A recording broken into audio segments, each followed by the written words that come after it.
Well, let's bring in a retired Air Vice Marshal Sean Bell for some analysis on what's happening in Ukraine. And let's start off, Sean, if we can. Thanks for being with us, first of all, on what may be in that £1 billion package. Yeah, it's a significant additional contribution. I mean, it's, in comparison, it's dwarfed by the US's $40 billion.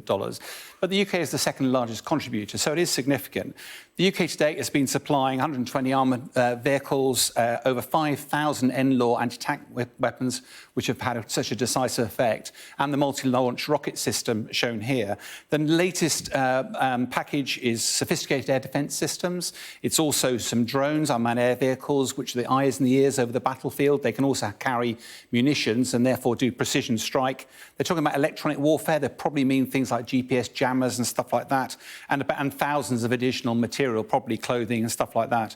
But the weapons alone are no direct use to the Ukrainians. They have to have training for those weapons to make them effective. The UK has been training Ukrainian fighters ever since 2015, and over the last few weeks, over 450 Ukrainian fighters have been out on Wiltshire on the Salisbury Plain ranges, learning how to use the weapons that are being provided. This all takes time, which of course is at a premium, but of course it's a vital ingredient for converting these high technology equipment into credible military capability. Yeah, I've seen learning how to use artillery pieces by the looks of things there. Fascinating stuff. OK, now, of course, there's been a lot of coverage recently about the amount of money spent on defence spending. Boris Johnson has suggested today that the UK would increase its defence spending to 2.5% of GDP, above what NATO wants at 2%. I mean, how significant an announcement is that, Sean, do you think? It's very significant, particularly because of the unrest and the different messages that are coming out of the government. As a military man, clearly I welcome any increase in defence spending, particularly because it provides us a more robust and reduces the risk. But of course, the UK does contribute more than the 2% buffer for NATO, and a significant majority of the other NATO countries, there's only a selection shown here, do not meet that 2% margin. As a UK taxpayer, like you, we've got the biggest national debt in this country we've had in a generation. NHS is a priority, welfare, cost of living. So there are other priorities, and I can understand why that there are a variety of views about whether defence is a priority. Once the dust settles on all of this, inevitably the UK will conduct a defence review. There will be a review of our national priorities and then decide where defence sits.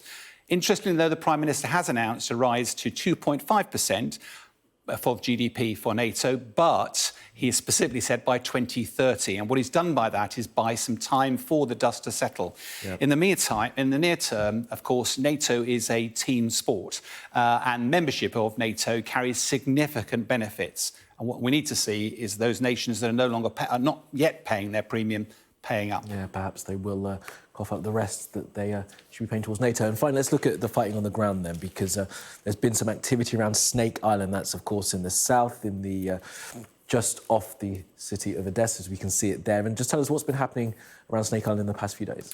Yeah, it's not really been in the news since the early days of the war. It's 40 kilometres off the coastline of Ukraine, made famous, of course, when the Moskva, before it was sunk, threatened the island's protectors, the Ukrainian protectors, to give up, and the Ukrainian protectors famously, in colourful language, told the Russians to go away. They were captured and Russia took... Why is that important, though? Because it's a tiny island. The main reason is for land, sea and air. From a maritime perspective, the Russians control a major port at Sevastopol and control the Black Sea. From a land perspective, they now control a lot of the coastline around the Black Sea. But from an air perspective, Ukraine still has a lot of control over that sea. If you were to put anti-aircraft missiles on Snake Island, that would have strategic consequences for the whole region. And as a result, that's why Russia have been trying to take it. Yeah. After Russia invaded, they've been desperately keen to try to establish a military facility there. The trouble is, when the Moskva was sunk, the Russian Navy moved south, out of the way, and that's made it very difficult for them to actually build anything on the island. And every time they do, the Ukrainian has been very effective conducting airstrikes and wiping it out, resulting in huge casualties of Russians. Hasn't hit the news because it's not been on our radar, effectively. Only a couple of days ago, the most recent facilities were flattened again by the Ukrainians, and as a result, the Russians have pulled out. Now, Putin claims he's not hampering, the Russians are not hampering the resupply of grain, and as a gesture of goodwill, they're pulling their people out of here. The Ukrainians said it's a victory for us. Now, who knows what the truth is, but the island is shrouded in smoke at the moment, witnessing to some pretty major battles, and it's very hard to see that this isn't a major strategic win for Ukraine. Absolutely right. OK, Sean, do appreciate that analysis. Thank you so much.